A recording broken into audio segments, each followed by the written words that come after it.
Hello and welcome to the Path of Zayin Kabbalistic Pathworking class. And just in case any of you didn't notice it in the invitation that I sent out earlier in this week, all of the past ones are up. Currently there's, I guess, Yod is not appearing on the page, but it is up, so I just have to fix the back end stuff to it, but I'm sure it will be available within the next 24 hours or so. If you've missed any of these classes or you just want to look at them again, you can feel free to download those.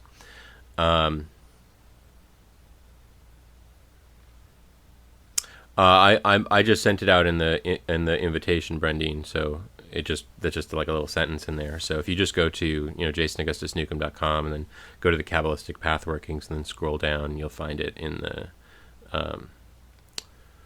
the downloads for all of them. So I was meditating the other day, and it occurred to me that there's a number of things that I haven't really checked in with you guys about for a long time. I know I mentioned them at the very beginning of these courses, but I haven't really talked to you about the details of how you guys are interacting with these recordings and with the paths themselves.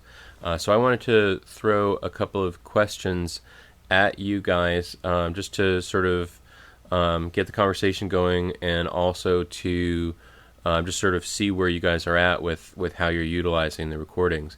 How many, if any of you, are using a more ceremonial approach where you have an altar set up with either an image of the relevant card or a Hebrew letter written down, or anything like that, burning incense or anything like that as you're utilizing them? Again, those are none of those are required steps. I'm just curious if anybody is doing that. Brendusa says she's using incense.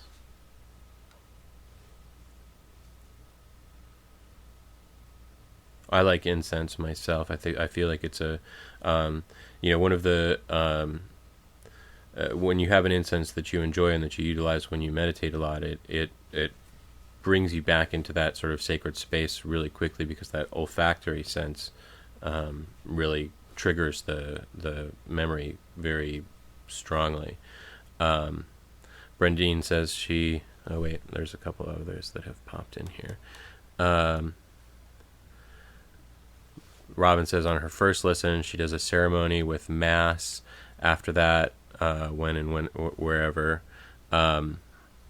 What do you mean a ceremony? You mean like where you actually create a Eucharist and everything, Robin? Hunter says, I think about doing it, but seldom actually do it. LO.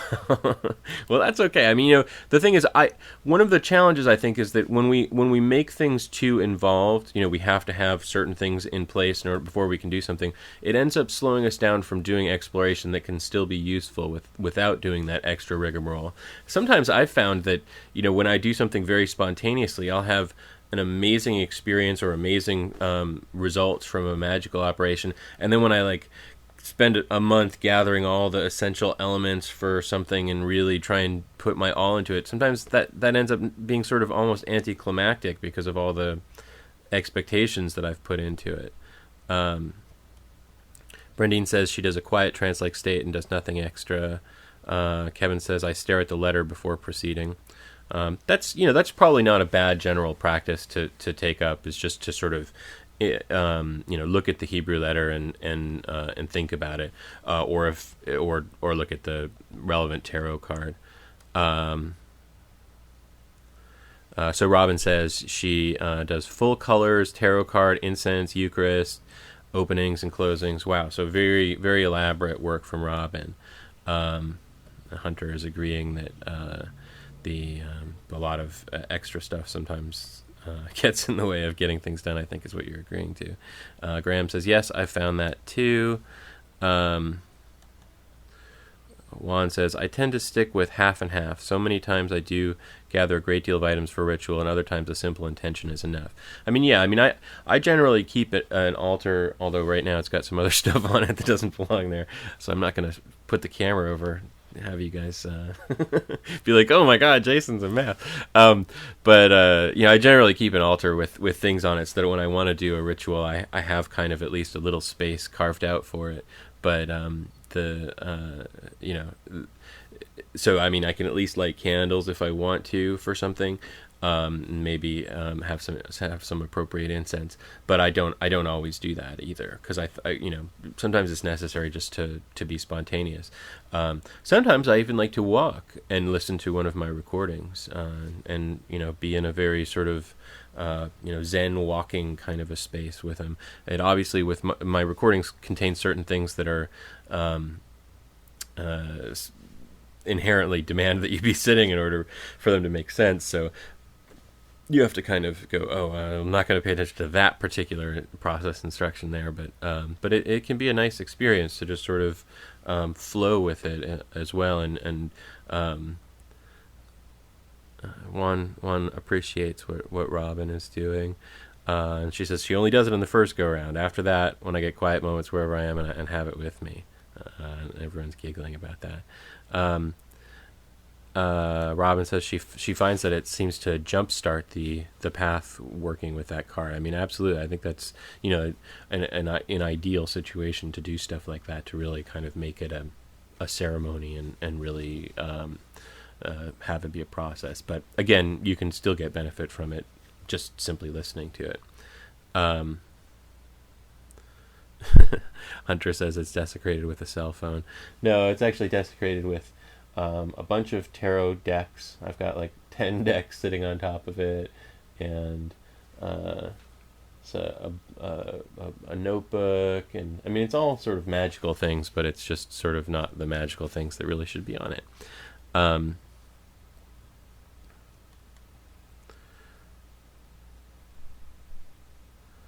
Juan brings up, I think, an important point.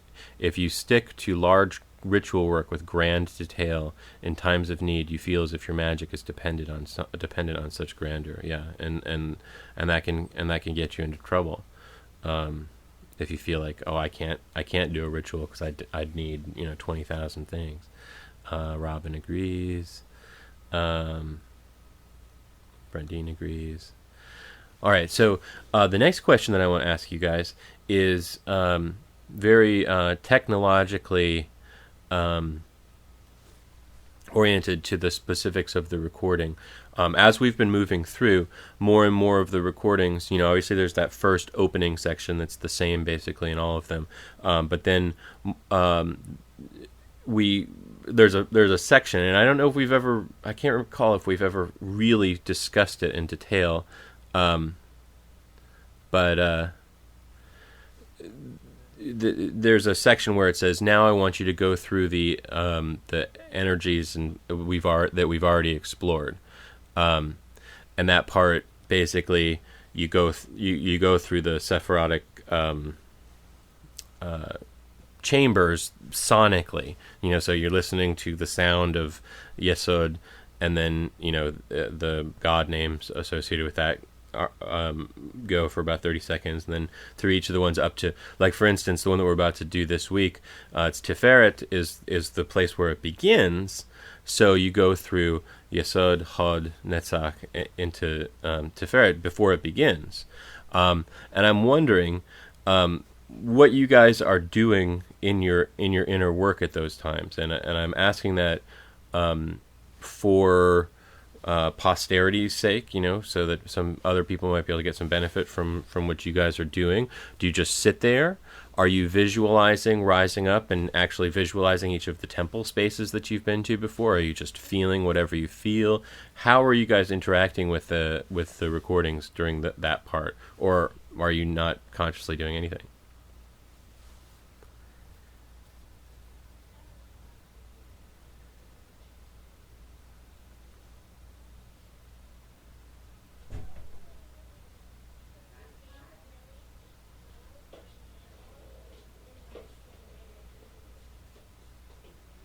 Are you guys... Okay. Everyone popped in at once. Robin says, visualizing traveling between the paths and entering each Sephiroth as it comes along with the sound's names. Um,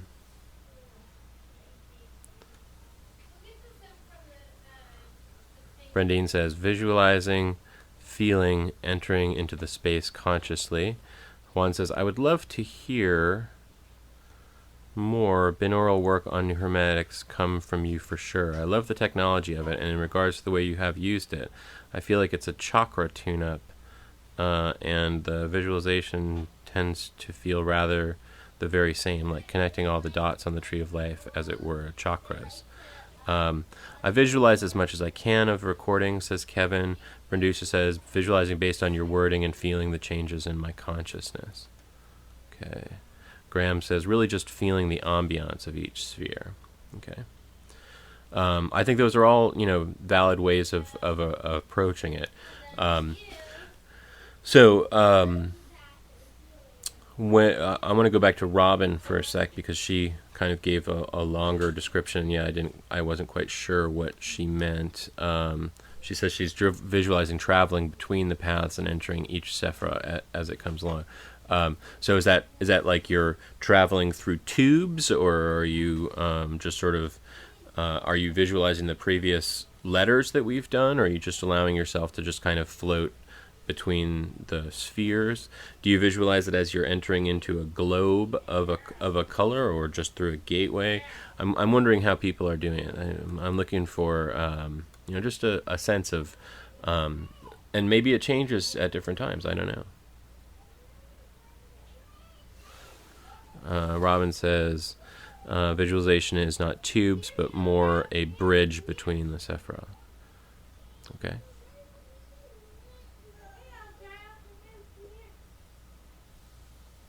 So cool.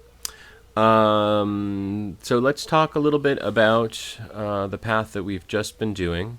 Oh, Juan said something.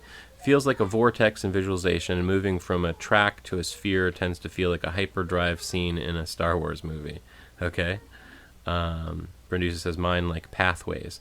And so what do you mean by that? Like you're walking through along the ground, Brendusa, or okay, cool. Yeah, I mean, I think that's a good way of approaching it too. So the path that we just did led into Bina, and the next one does too. Kevin says that he visualizes walking on the path itself. Brendine says she feels the temple as we travel between. So that's cool. Not absolutely necessary. I mean, I leave it as a very open process in the recording. So there's certainly multiple ways that it can be experienced.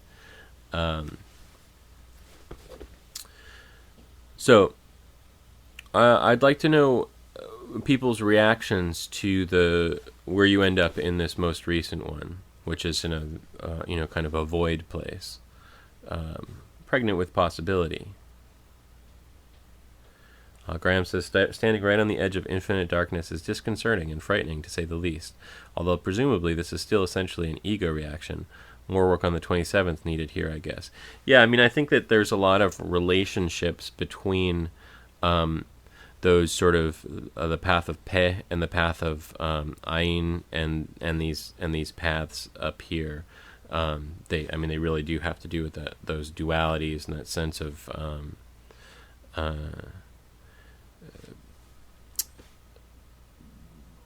there really isn't anything to lose in this situation other than just simply some definitions of things, and so but it still is hard. It's a challenge. So I don't think that's at all odd that you feel troubled standing at the edge of a black abyss and then falling into it. Did anyone else have reactions? Oh, Robin says, interestingly, when it comes to jumping off the edge of a cliff, I've had to actually make myself go over the edge, and even then, sometimes it seems like I'm not getting off the edge of the cliff. That is interesting. It's like you're, wanting to let go, but you're there's something holding you back. Graham says, it does become a good deal easier when a degree of acceptance can be achieved and I don't fight it or give in to the mental construct of the sheer horror of infinite nothingness.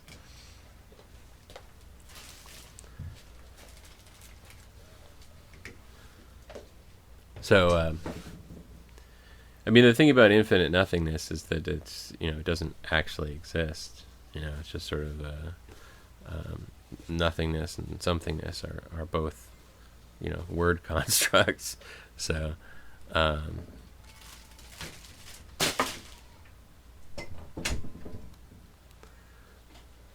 Robin says, I want to, yet I'm having difficulty actually doing it. I mean, and that may go on for a while, and just don't even worry about it. Just keep doing what you're doing, and everything is proceeding along well. Brendine says, some attempts have been in a state of nothingness, blackness. I feel the birthing into creation, seeking the samadhi experience, and seems to be close to this place. Yeah, sure, for sure. I mean, this is very close to the Buddhist experience of extinguishing the nirvana.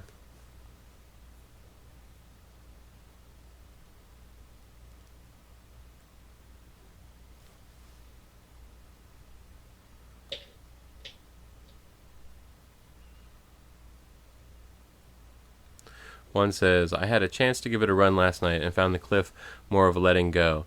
Not so much like I needed to jump or not jump, so much as if I just had to stare directly into it. No more, no less. Kevin says, I went into total vibration mode, kind of like an orgasm of sorts, just vibrations of ecstasy. Well, that's a pretty good sales pitch right there. Good idea there, Juan. I'll try it, says Robin. So, yeah, I mean, maybe there's no need to do anything. Just allow yourself just to be, since ultimately you're not doing anything. Has anyone noticed anything linguistically interesting about this this previous recording that we just did?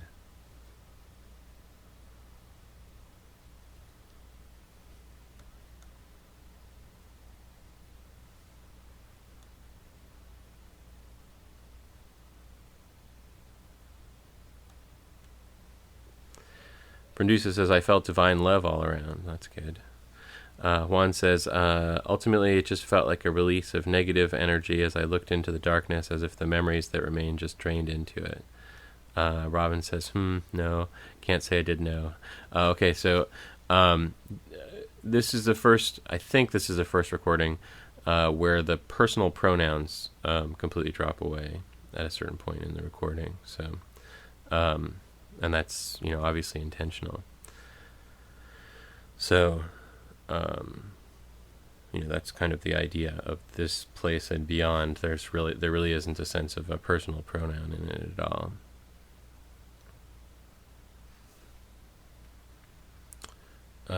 Brendine says, I had no thoughts of abyss, but of womb and creation, formation of energy in beginning stages was my thought.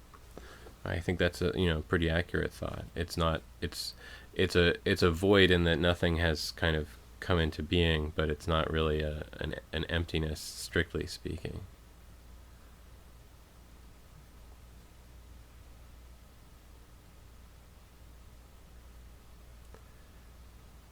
Robin says, great thing, NLP. And then she winked at me.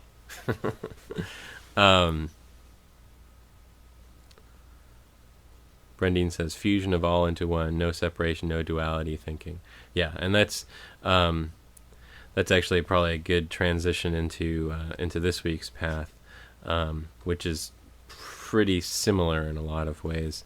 But so this one is the path of Zayin, the Hebrew letter that is the sword, and the tarot card that goes with it is the Lovers, and the astrological sign is Gemini. And so this path goes from Tiferet into Bina. So we're dealing with that sort of solar harmony fusion place into that womb. Renusha is giving us some facts about this. Path color orange, related sound D natural,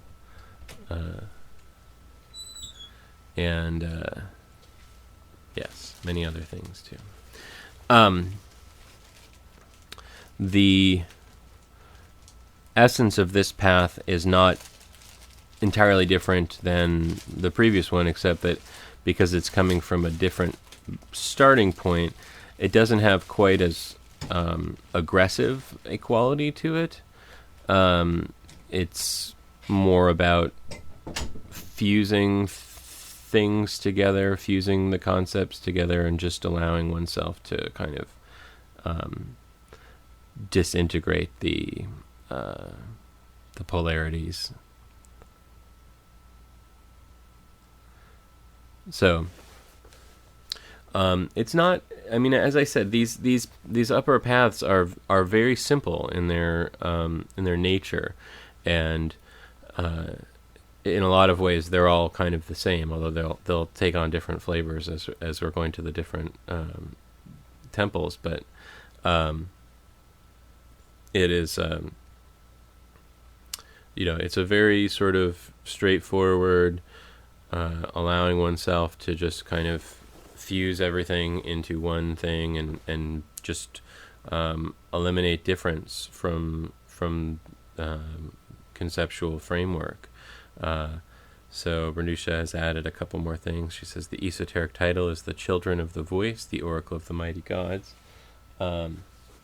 Which, what did I do with those cards?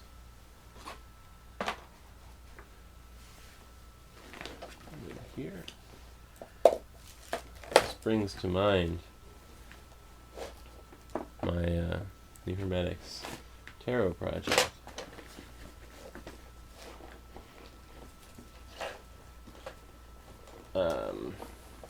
Which is coming to its conclusion pretty soon, so those of you who haven't participated yet should jump in.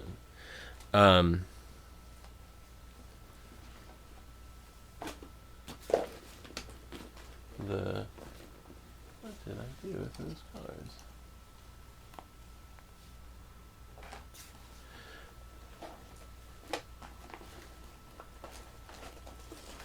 When we look at the lovers, we can think of them in a sense as an alchemical union, a spiritual kind of growing, and the sort of flowering of things downward. But as we move on our way up, we are seeing, a crossing of that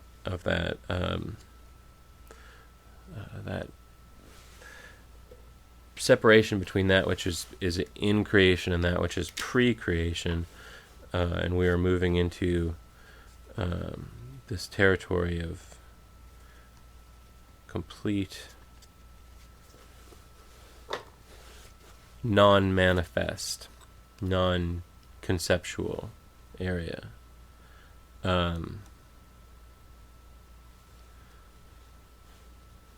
So here is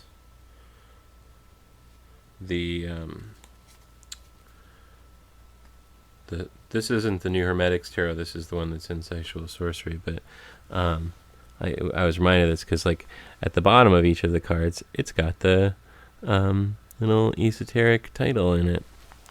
So that's fun. And then the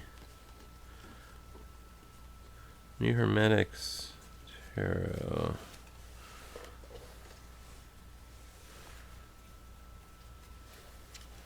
We've got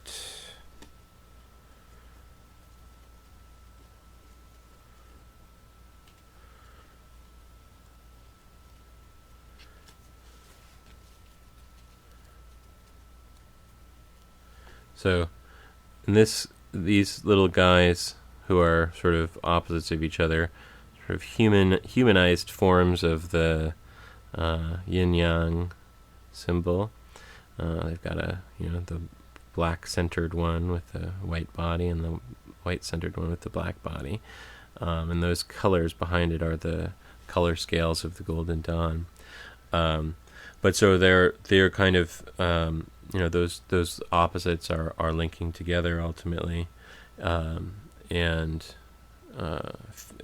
becoming non-separate, becoming non-polarized.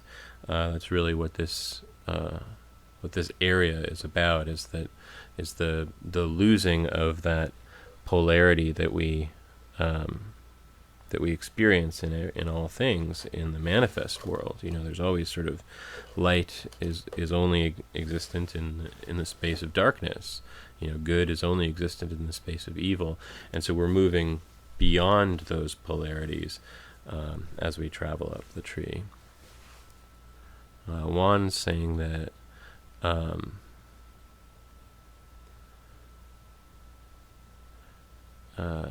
it was beautiful. Or Juan, are you referring to the previous one, or are you referring to the path of Zayin?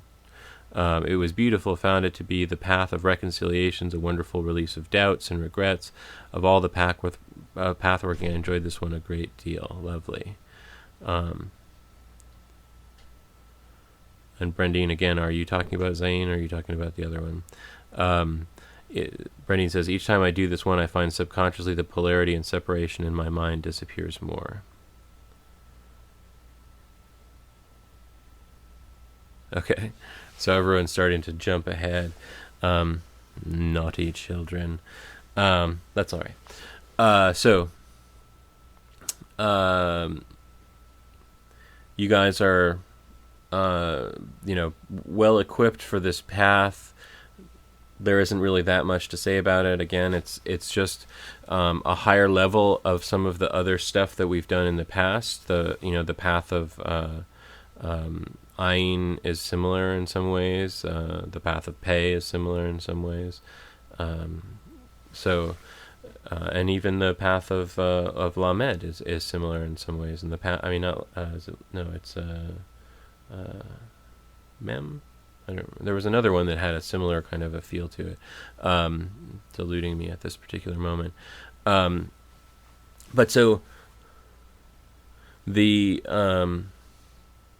the essence of it has grown very simple, and the ones past this really are almost sort of different forms of touching upon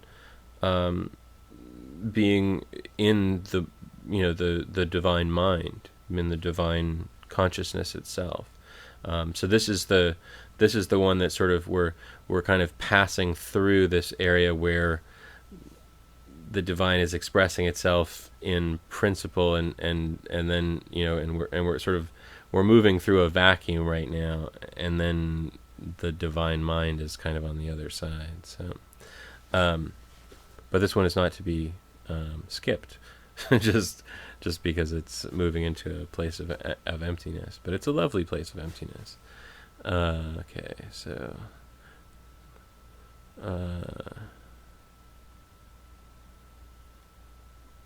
Hunter says, the paths get very vague and unformed the higher you go. Hard to speak about them. The other thing, before I get into whatever Produce has written here, it's quite long. The other thing is we get more and more into different kinds of sectarian interpretation the higher up we go to. I mean, obviously my interpretations from the beginning have been my own and a little bit different than some other people's. But when we get to these really high up places, we're going into territory where there are people who have very fixed belief systems, and so their impressions of these paths are going to be colored by that belief system. And there are other people who have entirely opposite belief systems or very different belief systems, and so their description and experience is going to be colored by those as well. So these are more and more religious places, and I mean that in the sincere sense of that term, rather than sectarian religion. They're more genuine spiritual experiences, and so the more that people feel inclined to describe them through their own filters. Although the way we've been approaching them has been in an attempt to remove those filters, not everybody has access to that. So let's look at what Producer says here. The principle is, The principle is that as divine energy surged across the abyss into manifestation, stable dualities were formed. The great work is a marriage of these dualities of manifestation, a return to a primeval state. Thus, this path may be considered.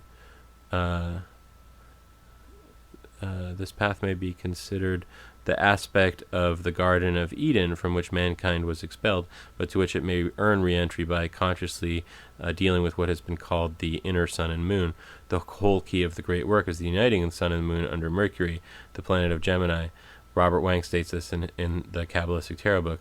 Yeah, and I think the other thing that's interesting is that that fits with that basic interpretation is the fact that this is the path of Zayin, which is the sword.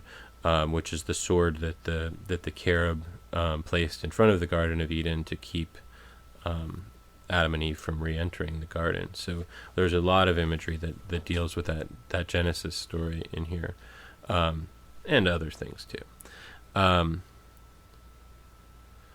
Juan says that he thinks it's one of the very best paths in the workings thus far, and really found it filled with just good love, no real judgment, and many of the thoughts that raced across my mind felt like receiving a nice hug from someone familiar. I think so too. Although it definitely it moves in a similar area to the previous one in that you're kind of moving into a space that's without boundaries or clear distinctions, and that can be a little bit strange, but it's not as sort of violent as the previous one was. And then Brendine says, then one cannot re-enter with duality thinking as that is the sort of division. Kevin says, it felt to me as if those things that I did this last week were in relationship to what I was experiencing. And Juan says, very hippie-like, and I really enjoyed it by and large, as the very best you have provided us. That's the second hippie reference in this chat stream today. So yeah, I mean, obviously, the imagery on this card is very, very Garden of Eden oriented to begin with. So we see that in the tarot representation, and there's definitely a sense of the Garden of Eden as a place previous to duality, at least duality in our thoughts.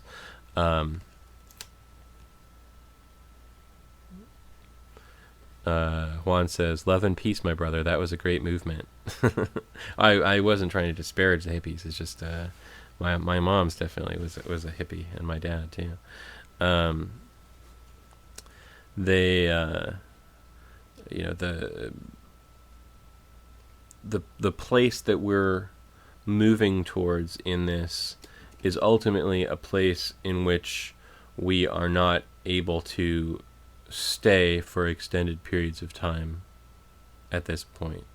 And in some ways there may be, because of the sort of artificial nature of this process, there may be some aspects of it that are not entirely 100% reality. And I just want to warn you guys of that.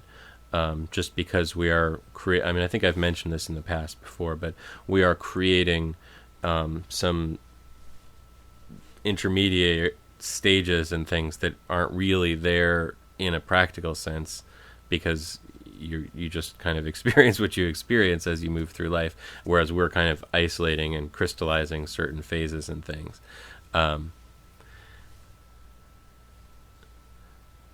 Kevin says, things that I experienced in the tarot pathworking itself.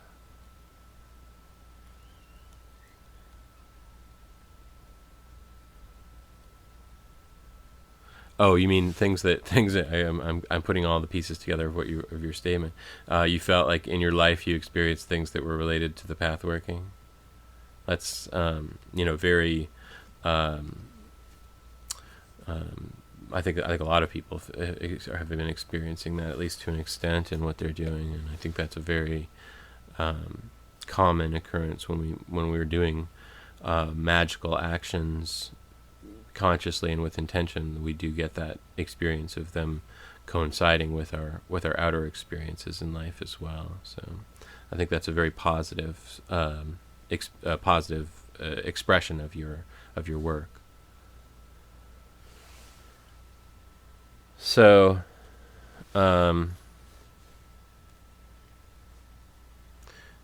in my version of the one of my two versions, you can actually see the sun and the moon that Branduso was talking about in her thing, and this is based on the alchemical. I mean, it's very sort of modified from it, but it's based on the Rosarium Philosophorum alchemical drawings to a certain extent.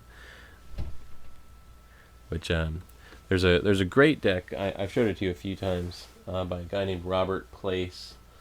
I've got it sitting here, but I've got so much piled up on top. I don't want to knock everything over. That he uses a lot of the alchemical imagery in his tarot, and uses a different image from the Rosarium for that, the Lover's card. So I think that's a great deck. It's definitely one that's worth looking at. So this week, or this maybe a week, I may be able to do another one next weekend. I'm not sure. I keep saying that, and then things keep getting in the way of it. But we're getting close to concluding these courses, or this particular run of courses at this point. So that's pretty exciting. It's definitely been a long process, and I'm grateful that you all have stayed along for the ride.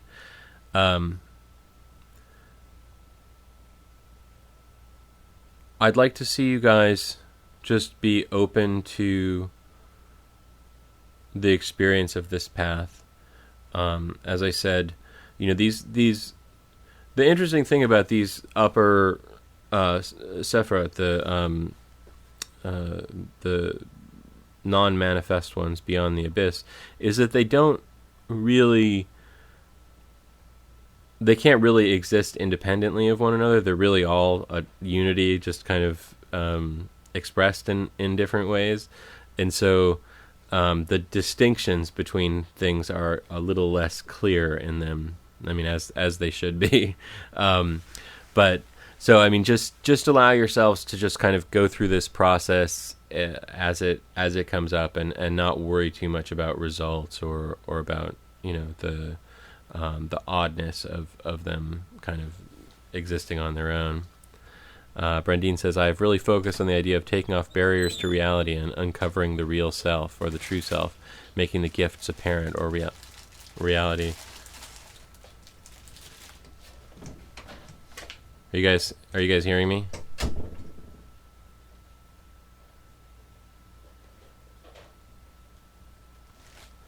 I think I might have just lost audio for a sec there. I don't know.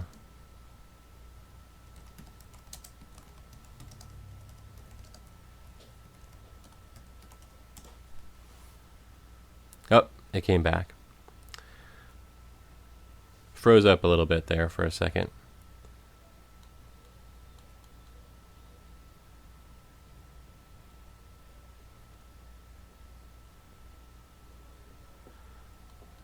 All right. So, I think I'm gonna quit while we're ahead. We haven't had too many technical difficulties today, so I think we should call it a day, and hopefully be back again next week.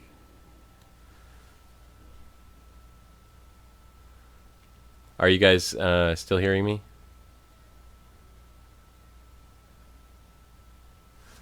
I feel like we're in one of those old cell commercials. Can you hear me now?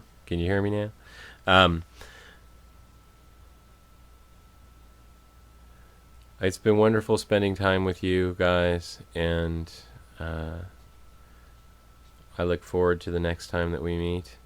And so work on this path. Don't get too far ahead. We're almost to the end. There's no race to the finish line. This is a path that's worthy of several efforts. Thank you very much, guys.